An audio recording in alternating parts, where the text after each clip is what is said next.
generally a happy Easter.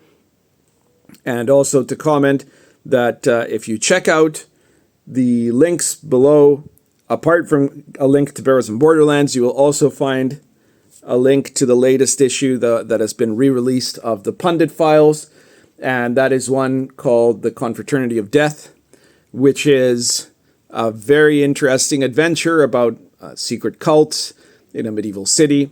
It's set technically in Coventry, so like it was originally made for my Dark Albion campaign, but you can very easily turn that into any, medieval type fantasy city.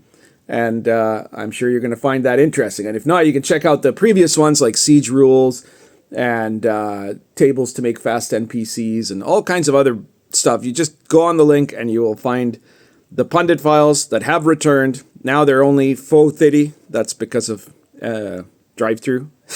I have to pay them their cut. But it's still a really good deal at $4.50. All right.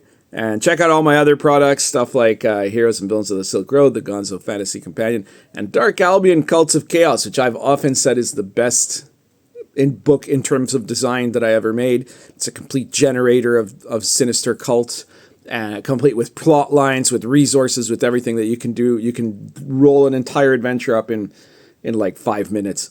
I've recently had opportunity to be giving it another look after some time of not using it for the book I am currently working on. So I guess you'll find out more about that in the future, though. And of course, the Gonzo Fantasy Companion, which has excellent resources.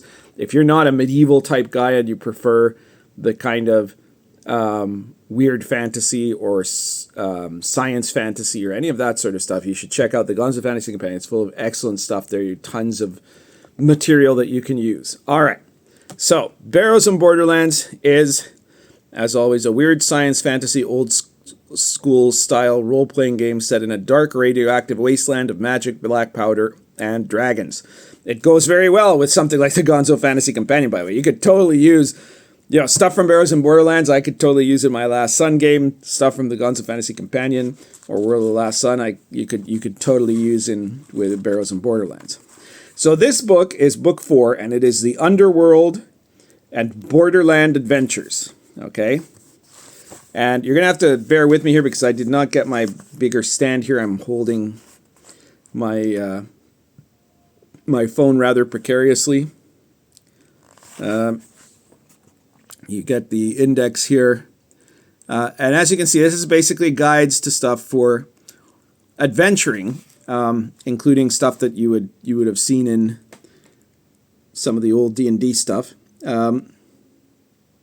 There are some recommendations there. I can't believe that this is like the worst part of the book.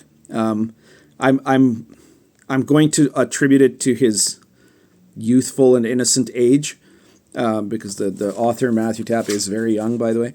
But to like recommend Dungeon Craft and Questing Beast, that's really offensive. And of course, they didn't put me on there.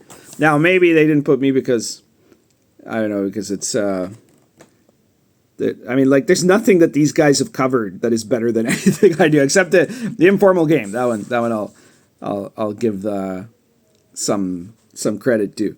Now, the informal game is a YouTube channel that does stuff different than me, but very good. The others all try to do stuff like I do, but in a more stupid way. Either more popular, but totally vacant, or what have you. So yeah, sorry about that. Strict timekeeping. This is the other worst part of this book. So far, the fact that I've found 2 things to criticize makes it by far the least favorite of the 4 books for me so far, because the other ones I had like massive trouble finding things to criticize, right? Strict timekeeping.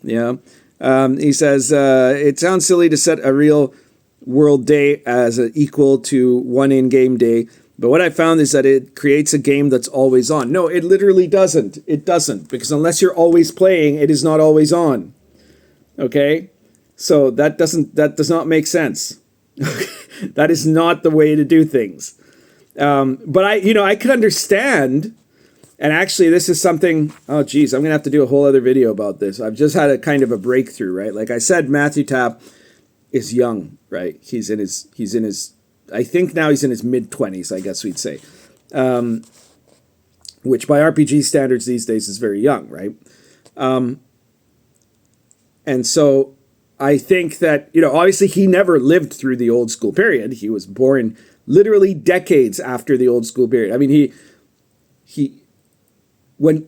when he was born, if I'm not mistaken, he might need to correct me on this, but if I'm not mistaken, when Matthew Tapp was born,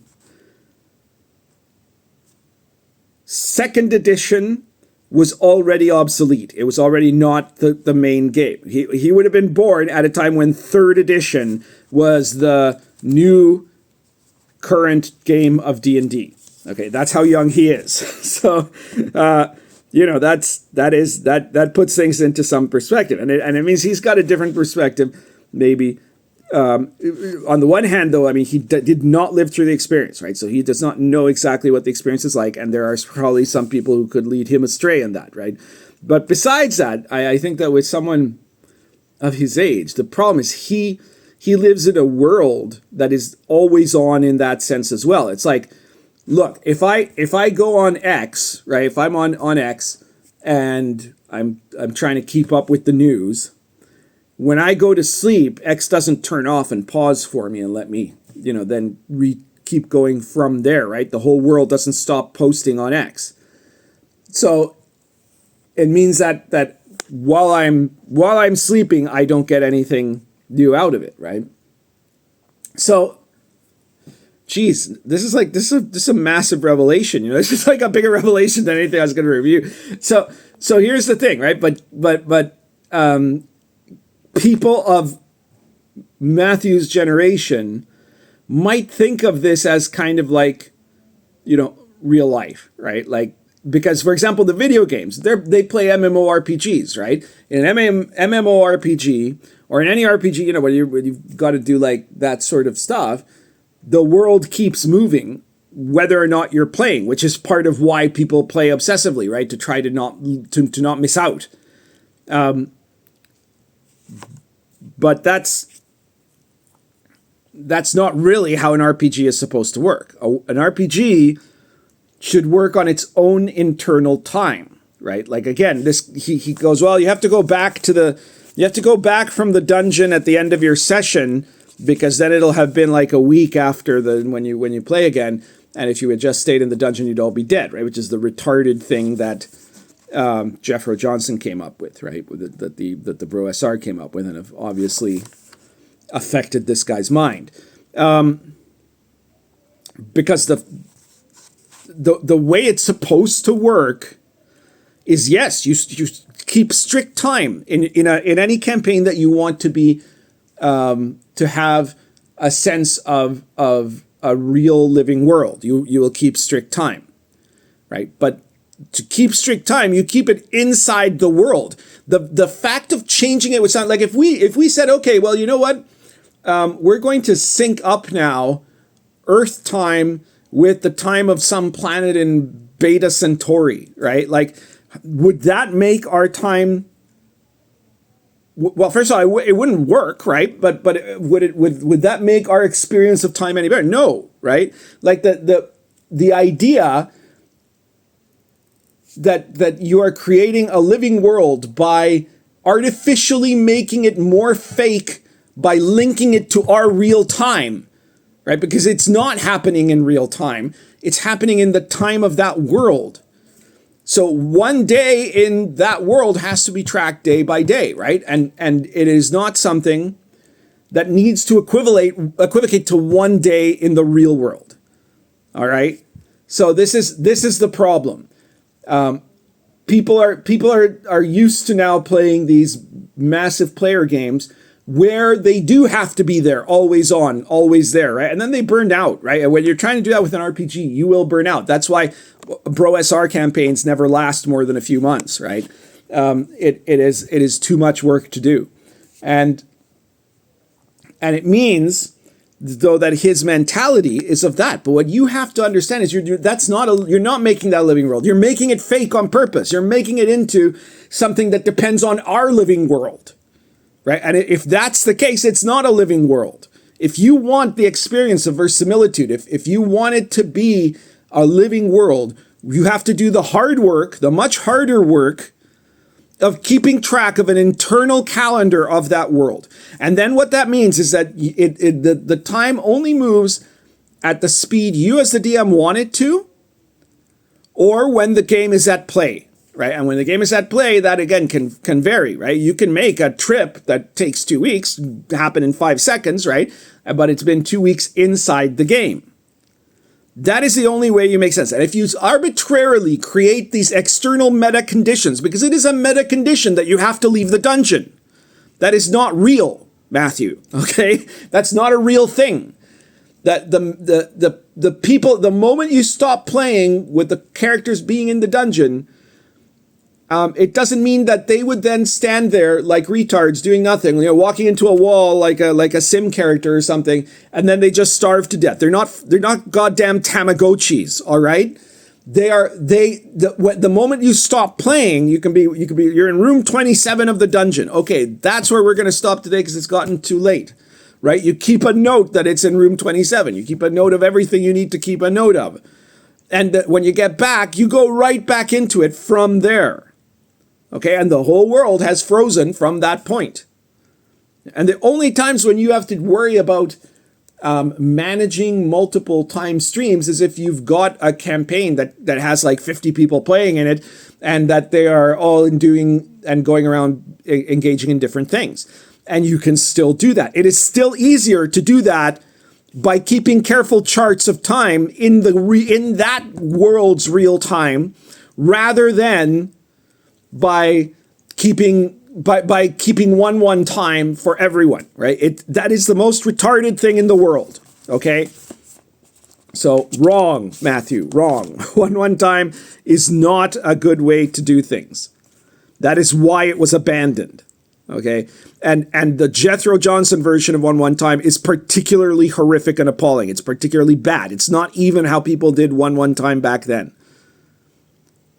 All right, let me continue with this. Well, you know what? I've gone on a 13-minute rant here. So you know what? I am not going to do this. Okay, here's what I'm going to do. I am going to have this as a completely separate video. And I'm probably going to post the actual Barrows and Borderlands video first.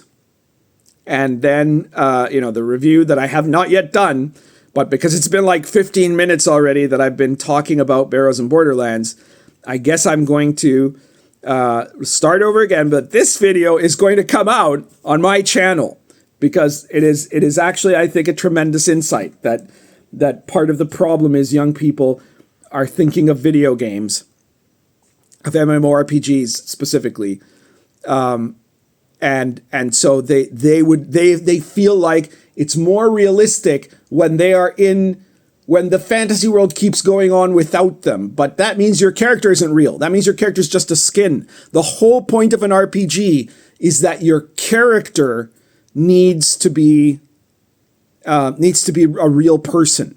That isn't you. Okay, that is what immersion is. When you achieve real immersion, your character is someone who is not you anymore, and who has a life of their own, right? Who does their own thing, not just a skin suit you wear.